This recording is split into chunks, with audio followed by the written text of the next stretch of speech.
Il est fini le match là? Bonsoir à tous les mecs.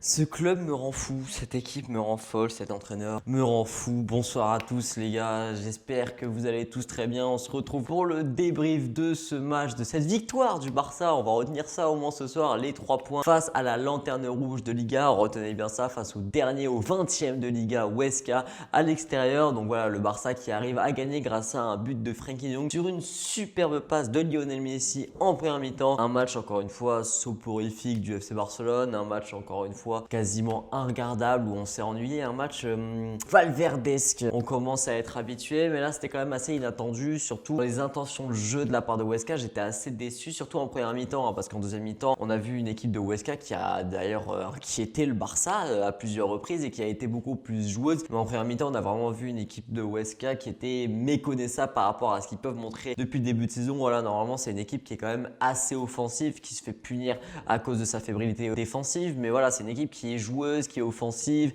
qui va essayer d'aller vraiment gêner les défenseurs adverses et qui joue jamais en bloc bas quasiment. Mais là, on a vu vraiment, c'est peut-être l'un des pires blocs bas qu'on ait pu voir, en tout cas en première mi-temps en Liga cette saison. Et le Barça, comme d'habitude, à chaque fois qu'il joue face à des blocs bas, on n'arrive pas à trouver la solution. Et ça a été sur une passe lumineuse de Lionel Messi qu'on a réussi à trouver une solution et un Frenkie de Jong qui a été récompensé de son très bon match. Donc voilà, on va revenir sur ce match, comme d'habitude, d'abord les points positifs et à la fin les points négatifs. Il y a quand même quelques choses qui sont intéressantes pour moi à retenir de ce match, quelques individualités aussi, comme d'habitude, qui ont été intéressantes, mais il y a quand même aussi pas mal de négatifs. Donc déjà, ce que j'ai trouvé intéressant, et surtout en première mi-temps, on était encore une fois dans une animation donc en 4-3-3. On avait un Frenkie de Jong avec énormément de liberté aligné en relayeur droit et un Pedri qui avait lui aussi pas mal de liberté, un tout petit peu plus haut quand même en tant que relayeur gauche que Frenkie de Jong, mais voilà, plus avancé sur le terrain qu'un Frenkie, avec un Busquets en point de base. Busquets, on y viendra après parce que son match il est assez particulier. Certes, offensivement, c'était très compliqué avec notamment un Braithwaite qui était inexistant. On a joué à 10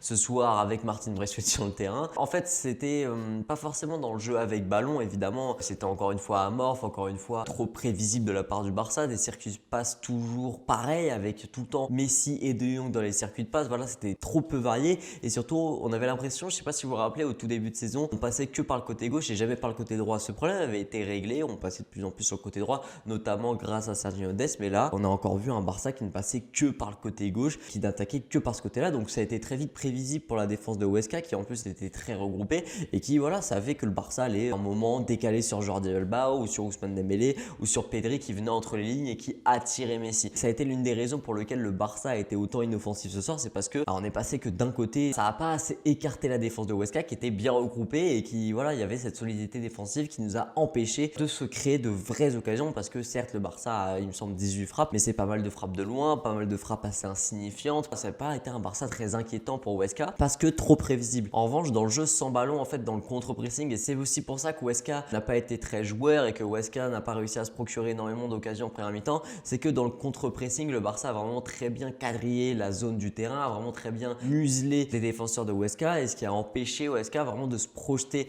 vers l'avant, et ça a empêché les transitions. On sait qu'on est très fébrile sur les transitions, mais voilà, moi avec ce 4-3-3, ce que j'aime bien, c'est vraiment ce contre-pressing où tout le terrain est quadrillé tout simplement. C'est vraiment très dur de passer. Après, évidemment, une fois que tu passes ce premier rideau qui est quasiment en même temps le deuxième rideau du contre-pressing, tu te procures une occasion très vite, et Huesca nous a inquiété sur quelques actions. Et voilà, Busquets par exemple, je vais y venir tout de suite. Avec le ballon, Busquets a été horrible sur ce match. On sent qu'il a plus la même qualité technique qu'avant, il perd beaucoup trop de ballons, même dans le cuifou, je le trouve moins bon qu'avant, mais défensivement et dans le jeu sans ballon, dans le contre-pressing, je l'ai trouvé presque essentiel Sergio Busquets ce soir, parce que voilà, il était du coup positionné en point de basse derrière Frenkie de Jong et Pedri. On sait que dans un double pivot, il a du mal Busquets, mais en point de basse, il a du coup beaucoup plus de repères. Et voilà, c'était vraiment le deuxième couteau de ce contre-pressing. Quand on avait un Pedri ou un Frenkie de Jong qui se faisait dribbler, on avait toujours un Busquets qui venait intercepter derrière. Donc voilà, dans le contre-pressing, je l'ai trouvé assez intéressant. À l'image du FC Barcelone, c'est peut-être le gros bon point à retenir de ce match, c'est un contre-pressing très bon. Mais c'est face au dernier de Liga, donc du coup, on va pas trop se baser sur ce match. On a eu voilà un Frenkie de Jong, je vais y venir, qui a été excellent, hein. Encore une fois, Frenkie de Jong dans la projection projection, dans le dépassement de fonction, même très juste techniquement, entre les lignes, dans ses passes. Il a été récompensé d'un but sur l'une de ses projections d'ailleurs. Voilà, que ce soit quand il était en relayeur droit avant l'entrée de Pjanic et la sortie de Busquets, où là on est repassé, j'ai eu l'impression, sur un 4-2-3 avec un double pivot, et où Frenkie de Jong était plus du coup sur le côté gauche. Quand il y avait Busquets, on avait un Frenkie de Jong en relayeur droit, et vraiment sur le côté droit, il assurait l'assise défensive du FC Barcelone lorsque Dest montait, et en même temps offensivement il était très intéressant de par sa projection et de par son volume de jeu. Donc voilà, Frenkie de Jong lui a fait vraiment un très gros match. On a eu un Messi qui voilà a pas été transcendant, même s'il fait une passe exceptionnelle sur le but de Frenkie de Jong. Voilà, sa passe elle est vraiment magnifique à Lionel Messi, mais surtout dans la finition, il me semble qu'il tire 9 fois et du coup il en cadre que 2 et il marque même pas au final. Donc voilà, Messi ça a été assez décevant ce soir, mais c'est parce qu'on juge à l'échelle de Messi. Donc voilà, Dembélé a encore montré qu'il était essentiel dans son profil, parce que c'est le seul joueur du Barça qui allait chercher la profondeur, qui allait gêner les défenseurs, mais ça je me répète à chaque fois. Donc voilà, c'était le seul joueur qui a apporté de la profondeur, de la verticalité, de la percussion, de l'explosivité. J'ai pas besoin de me répéter à chaque fois sur Ousmane Dembélé, surtout qu'il a pas fait un match exceptionnel, il a fait un bon match sans plus Ousmane Dembélé, mais il a surtout montré à quel point il était important, à quel point son profil d'ailier était essentiel à ce Barça. Donc voilà, on en a fini avec les points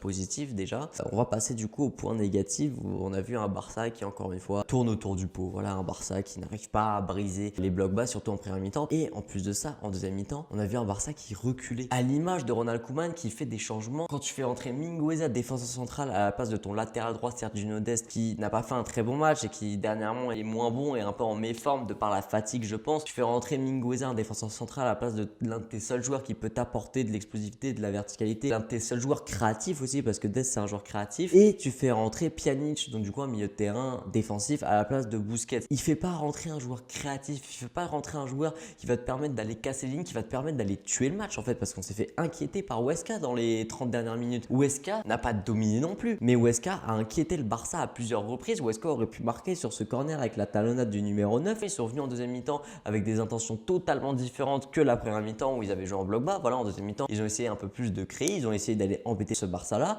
et ça a marché. Et c'est quand même pas normal que le Barça soit inquiété face à la lanterne rouge de la Liga. Et ce qui est encore moins normal, c'est que tu vois que ton équipe est inquiétée, et en plus de ça, tu l'inquiètes encore plus de par ses changements défensifs, de par ses changements. Tu vas pas essayer d'aller tuer le match en fait, parce que même on pourrait penser à un changement, par exemple Conrad de la Fuente, qui aurait pu rentrer pour lui aussi aller déborder, aller gêner les défenseurs de Huesca, qui en plus en fin de match étaient complètement lessivés. Et on sait que c'est l'une des défenses les plus faibles de Liga, Huesca. Si ce n'est la défense la plus faible de Liga, j'ai pas les chiffres sous les yeux, mais c'est vraiment une défense très très faible, Huesca. Et on arrive à leur caler qu'un but, et en plus de ça, on se fait inquiéter, et on va même pas aller gêner cette défense, on va même pas tenter des choses, parce que même j'adore Pedri, mais son match il a été assez moyen, balle au pied. J'ai trouvé qu'il a fait pas mal de mauvais choix, il a été trop injuste techniquement. Pedri ce soir, tu le sors. Tu voyais qu'il était crevé, il peut pas enchaîner les matchs. Si on continue comme ça, Pedri en mars il va être complètement lessivé déjà. Tu peux pas faire enchaîner autant un joueur de 18 ans. T'as Ricky Paul sur le banc, t'as Alenia, t'as des joueurs pour faire tourner et en même temps t'apporter de la créativité. La meilleure défense c'est l'attaque. Si t'arrives à garder le ballon devant, tu te fais pas inquiéter par Huesca. Je suis désolé, tu dois pas te dire 1-0, je tiens le score, je recule face à la lanterne rouge de Liga. C'est pas normal, je suis désolé, c'est pas normal. Vraiment c'est horrible, je trouve que le Barça ait peur face aux derniers de Liga, et moi ça m'inquiète énormément, et j'ai très peur face aux grosses équipes, parce que là on avait une équipe qui a un pressing trop peu efficace depuis le début de saison, qui a une défense très faible, et on est inquiété, on gagne que 1-0, et en plus de ça on montre de mauvaises intentions de jeu. Ça va être quoi face au PSG? Le PSG c'est une équipe qui attaque 10 fois mieux, une équipe qui presse 10 fois mieux, une équipe qui défend 10 fois mieux que ce qu'on a affronté ce soir, et que ce qu'on a affronté depuis le début de saison la plupart du temps, et à chaque fois on galère. Donc moi je suis assez inquiet, je vais pas vous mentir. Après en un mois il y a beaucoup de choses qui peuvent changer, mais c'est quand même inquiétant de voir le Barça à ce niveau les gars. C'est la fin de ce premier débrief de l'année 2021. On aurait aimé évidemment avoir un match plus flamboyant, un match moins soporifique, mais bon, je vous souhaite une très bonne soirée, ou si vous regardez la vidéo du coup le lendemain, une très bonne journée, une très bonne rentrée aussi. C'était Franek, partagez, likez, abonnez-vous, ciao.